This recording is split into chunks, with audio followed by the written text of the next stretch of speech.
శ్రీ గురుభ్యో నమః. హరి ఓం. నమో వీరబ్రహ్మణే. కాళికాంబ సప్తశతిలో 691వ పద్యం.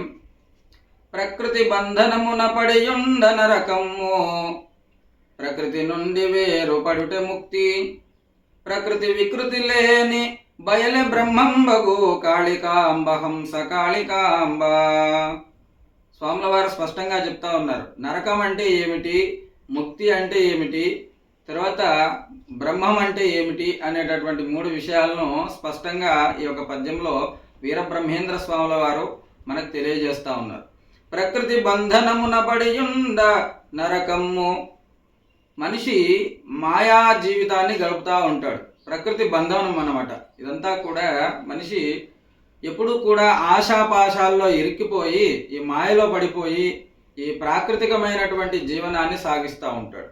అంటే ఈ మాయలో పడి ఇరుక్కొని ఈ సంసార జంజాటంలో తాను కొట్టుకుపోతూ ఉంటాడు.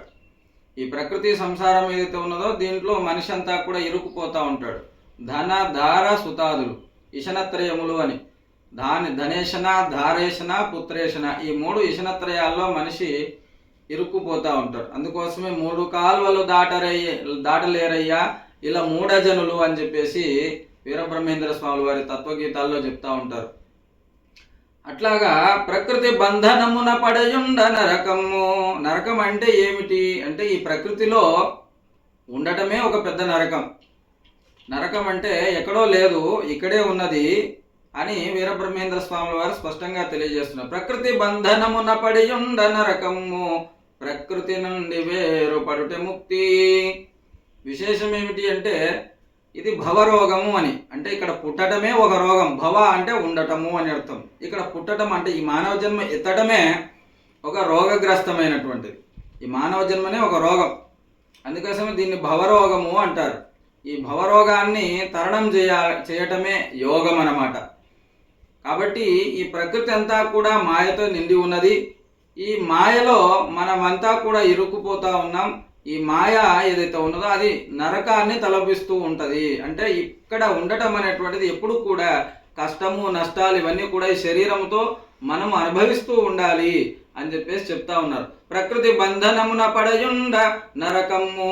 ఈ ప్రకృతి బంధనం నుంచి మనం విడిపోవాలి మొదలు. అంటే ప్రకృతి అంటే ఏందో తెలుసుకోవాలి మొదలు.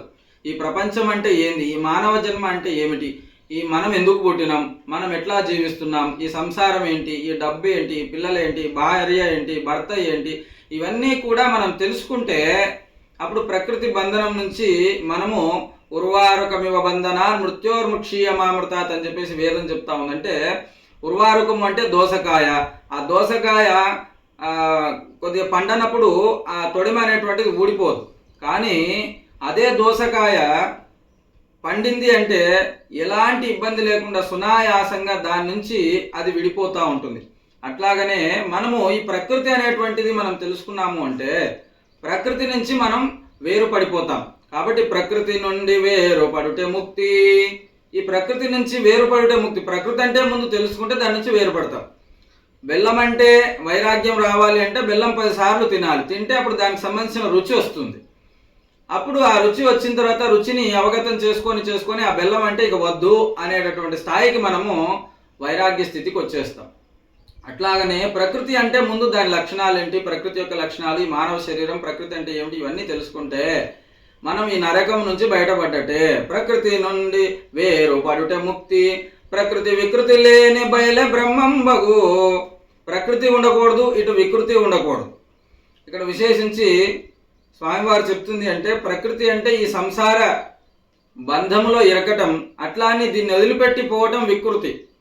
అట్లా ప్రకృతి వికృతి 2 లేకుండా ఉండాలి. అట్టట్టా సాధ్యం అండి అంటే అదే చెప్పినారు రాజయోగ సిద్ధాంతంలో, అద్వైతంలో శంకరాచార్య స్వాములు కానీ, వీరబ్రహ్మేంద్ర స్వాములు కానీ, కృష్ణ బ్రహ్మేంద్ర స్వాములు గారు కానీ, తర్వాత దేవేంద్రాచార్య స్వాముల వారు కానీ, వీళ్ళంతా కూడా గృహస్థాశ్రమ జీవితాన్ని అనుసరిస్తూ ఆ గృహస్థాశ్రమంలో భగవంతుణ్ణి తెలుసుకునేటటువంటి ప్రయత్నం చేశారు. వీళ్ళంతా కూడా కుండలిని యోగాభ్యాసం చేసి వీళ్ళంతా కూడా భగవంతుణ్ణి తెలుసుకునేటువంటి ప్రయత్నం చేశారు. అట్లాగా ప్రకృతిలో ఉంటూ ప్రకృతిని అర్థం చేసుకొని వికృతిలోకి పోకుండా ఈ రెండిటిలోకి అంటే ప్రకృతి నుంచి తెలుసుకుంటే వైరాగ్యం వస్తుంది. వికృతిలోకి పోకుండా మనం ఎప్పుడైతే యోగాభ్యాసం చేస్తామో బయలే బ్రహ్మంబగు, అంతటా నిండి ఉన్నాడు బయలే. మొత్తము వీరబ్రహ్మేంద్ర స్వామి వారు చెప్తున్నారు, బయలే భావన సేయరా బ్రహ్మానందము అని చెప్పేసి. అంటే ఈ ప్రకృతిలో పరమాత్మ అంతా నిండి ఉన్నాడు. మనం ప్రకృతికి అటాచ్మెంట్ అయి ఉన్నాం, పరమాత్మకు అటాచ్మెంట్ మనం తక్కువైపోయినాం. కాబట్టి స్వాముల వారు ఏం చెప్తున్నారంటే ప్రకృతి వికృతి లేనటువంటి బయలే బ్రహ్మం కావాలి, ఆ బ్రహ్మము నువ్వు అవ్వాలి. అందుకే నేనే బ్రహ్మమురా అని చెప్పేసి, అహం బ్రహ్మాస్మి అని చెప్పేసి వేదవాక్యాన్ని తెలియజేస్తూ ఉంది ఈ పద్యం. కాబట్టి స్వాముల వారు స్పష్టంగా చెప్పారు, నరకం అంటే ఏంటి, ముక్తి అంటే ఏంటి, బ్రహ్మం అనేటువంటి పదార్థం ఈ పద్యంలో మనం తెలుసుకోవడానికి చిన్న చిన్న ముక్కల్లో ఈ పద్యరత్నావళిలో మనకు తెలియజేశారు. కాబట్టి మనము స్వామివారి బాటలో నడుస్తూ స్వామివారి అనుగ్రహాన్ని పొందుదాం. మంగళం మహత్.